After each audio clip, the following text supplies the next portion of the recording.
Добре дојдовте на AllWeb, конференцијата за интернет маркетинг и онлайн PR. Добро утро. Good morning, everybody. Darko told me two things. Please speak in English and wake them all up. So I'll try to do this. It's my first time in Skopje, and I hope you will hear me well because I don't hear myself. I have a terrible cold, so if I speak too loudly, that's because I can't hear myself. I will try to make a presentation that will be a good introduction to today's discussion, and this is the reason this will not only be a case study of a single company. So, my name is Krešo, I come from Zagreb, and I work in two agencies. When we started doing something in this business 10 years ago, Abracadabra was an agency that was doing mainly events. And it was right from the start big events. We were lucky to do big conferences, big events for customers and so on. And it's a different kind of business from what we are doing now. And I can tell you one thing, that it's definitely been a challenge for us all to do this successfully. And ever since then, we have moved heavily into public relations. This has been always our goal, to be a successful public relations agency, but it was difficult to get into that business. So this is why we used events management as a very good tool. Hoćemo dalje? Hoćemo. Some 7 years later, we have a very, very nice reference list of clients, and I can tell that I'm very proud that we have been doing public relations in Croatia primarily for most businesses, for most types of industries. One industry that we haven't been very active is politics, because we export 70% of our services, and we try to do business in industries that are sustainable and can provide a long-term growth. So, doing events and public relations is mainly trying to influence a very controlled audience or a group. For instance, in events, you may be trying to influence people at the conference. For instance, if you have a press conference, you're trying to influence the media. If you have a big business conference or something like this, we are primarily trying to influence you, and maybe through you some other people. When we speak of public relations, usually the traditional public relations is about influencing the journalist, and then the journalist will eventually influence their audience. So this is controlled environments. 10 years ago, we only needed to know, let's say, maybe 100 journalists in Croatia, and that was it. That was public relations for you. And now, in the last 5 maybe years, we are all aware of this dramatic change that has come upon us, and everything changed in our business. Agencies that were not able to deal with this change are no longer top agencies in any country. So one important thing that has changed is the availability of microblogging services. I prefer this term to social media, because social media can mean some other things. But microblogging basically enables many things, and what it destroyed is the existing business models. Media are not able to function as they used to function before, so they lost a huge amount of revenues, and eventually, this is what I've been waiting for, and eventually, the old ways of doing public relations are no longer working, because what has been functioning before doesn't work anymore now. So now, in this world of, let's say, microblogging, social networks, very strong need for two-way communication between the brand and their audiences, this is why we started another company called Ping Pong.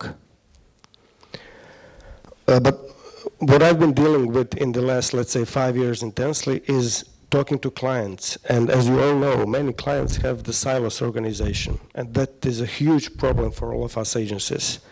There are some people in the advertising. Then you have people in public relations, maybe then people in sales. And it's very frequently that these people not work together, they're not on the same page, they do not brief you as their agency or many agencies together. This is definitely not working anymore. Also, what we need a little more is a little more love between marketing people and public relations people. And all these other, new kids on the block, digitals, these guys who know to do stuff on computer, and we all hate them because we don't understand them. It's actually really about taking all these talents together and making a, let's say, proposition towards the client. So let's focus now on the Philips Hrvatska. We have been lucky to do many things for the client, not only social media. So we did public relations, events, and social media. And that is the focus of this case study. We had a very simple task. Client wanted to use social media primarily to influence the audiences, to promote the product. That was number one goal. And also, they didn't have any customer support in Croatia, so they used social media for it. And also, they wanted to create authentic people who would represent the brand as social media ambassadors. The way we approached the solution was, of course, first to define the audience. Then it was really important to figure out how to engage them and to listen to them, and then obviously produce content that would be engaging. And when speaking of audiences, of course you have the obvious things like people who buy the product, people who may be in the market for buying similar product, or people who are interested in technology. But I believe that's not how we should define a demographic on social media. I think the most important thing is to try to figure out how these people behave on social media. Why are they on Facebook? What social need do they achieve on Twitter? Because that's the only way how you can get them to actually promote or speak to your brand on social media. I think it's very important to always bear in mind the idea that we, as, let's say, brands, are not competing only with other brands, but we are competing with their friends. So if Dragan, for instance, wants to follow Philips on Facebook, in his timeline, it will not compete only with, I don't know, Samsung or Nokia. It will compete with Krešo, Ivica, Pero, Milan, Đuro, Miloje, and so on. That's a very different proposition for let's say, traditionally oriented client who used to compete only with the formal competition.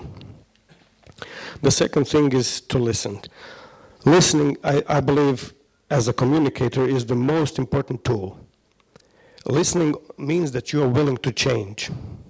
Willing to change not only in the way you communicate, but as a company, sometimes you will have bad feedback from your audiences. And if you, as a company, are not willing to change, then you're not listening, and they will not like it. So it's really important to be able to deal with these difficult people on the internet. Some brands in particular, telecoms and banks, to deal with many bad, let's say, people in the audience. Advertising is something that we used extensively. As we all know, Facebook keeps changing the rules for us. Last year we had privilege of having an education from Facebook people in Budapest, and they told us openly that only 12 to 16% of content that you publish will be visible to your fans. So you need to promote. These guys want to compete with television, and they want your money. So definitely you need to engage in some media buying. So we used all three versions of advertising. Obviously ads, promoted posts that worked really well for us, and sponsored stories. But the thing that worked most for us was applications. This data is for a period of 5 months. In that period we have 5 ad campaigns and 3 big apps. And we have achieved some 55,000 with the people. And what's really interesting, the number of the number of fans that we got increased by some 80% compared to the previous same period, and only 18% of those we can attribute to ads. You know how it is with applications. You cannot really tell how many people you got directly from the app, but we have measured the time span when we had the app active, and it dramatically increased the number of fans. So obviously the most important part of this job was to create appealing content. Applications proved to be the best for us, and we had 3 really nice apps. One was a competition, a game, the fastest vacuum cleaner game. It's a simple method. You have to clean the room by clicking quickly on the app. And we had some good numbers here, 2,500 new fans. But what's really important for us and the client is that at the same time we had the Facebook thing going on, they had very active promotion in stores. I don't have the exact numbers, how many vacuum cleaners they sold, but they have recorded a significant increase of inquiries when people came to the store. The other app that we used was a TV quiz. The idea here was to promote the unique selling proposition of that particular product, and we also had a game that you needed to know that proposition in order to participate. And also these guys reported to us, hey, we are doing really nice in the stores. But my favorite one is the application that we developed to support a really expensive product. It was this Lumea. It's a very expensive epilator, costs, let's say, 500 or 600 euros. So the concern was, how to promote this in Croatia. It's a very expensive product. So we designed a quiz to introduce the complexity of that product, how it works. It's not really simple. And we have had fantastic numbers. We had almost 30,000 people playing the game, thousands of people, new fans in 1 month for the luxury product, which is really unusual for us. And client was very pleased because it was totally sold out. Now they have a waiting line, a queue, to buy this hugely expensive product. Also, one thing that would not be possible for us to do if we were only social media agency is that we combined all these other, let's say, things like events. We had a press conference to promote the product. So it was a traditional thing. We invited the media. We had a nice celebrity face to promote the product. We had doctors saying how good it is. It not only provided solid coverage in print and online media, but it also provided content for us to put on social media. Also, it gave us the opportunity. This is something that typically, I don't know who would be in charge of. We brought a celebrity, and she was our community manager for 1 day, talking to people on the Facebook, chatting, answering their questions. If you look this from a traditional perspective, social media agency, PR agency, marketing, who does this? Who is in charge of arranging the deal with celebrity, getting her to post things on social media, and who invoices the client for this? This is my favorite point to make. This is from a standpoint of a relation between a client and an agency, a very tricky thing to do. Also for us, it was very beneficial that we used the other things from PR, like great photos that were really helping our engagement with people on Facebook. So, to sum it all up, what have we had? We had social media, advertising, events, public relations, customer support, content creation. It would be really awkward and difficult to do this if we were not allowed complete freedom in creating content and mixing the categories. Also beautiful for us and for the client is that we were on a retainer for all these services. So there was not this, relation between a client and an agency. Huh? I will not suggest this because I'm not paid to do this. So this is also a tricky thing to consider. And to get back to the original questions, who owns this?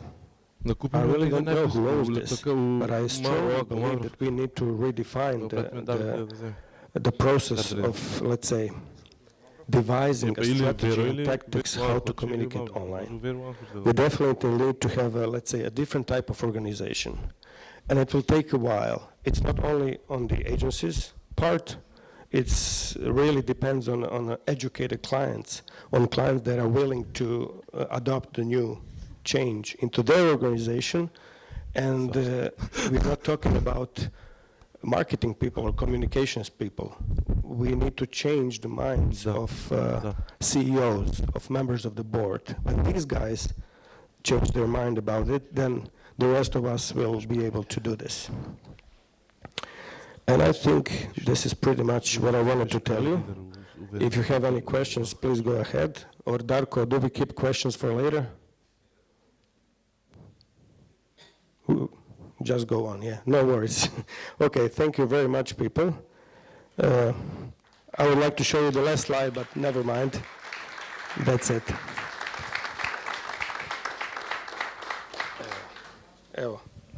So you can see how beautifully it should all work together.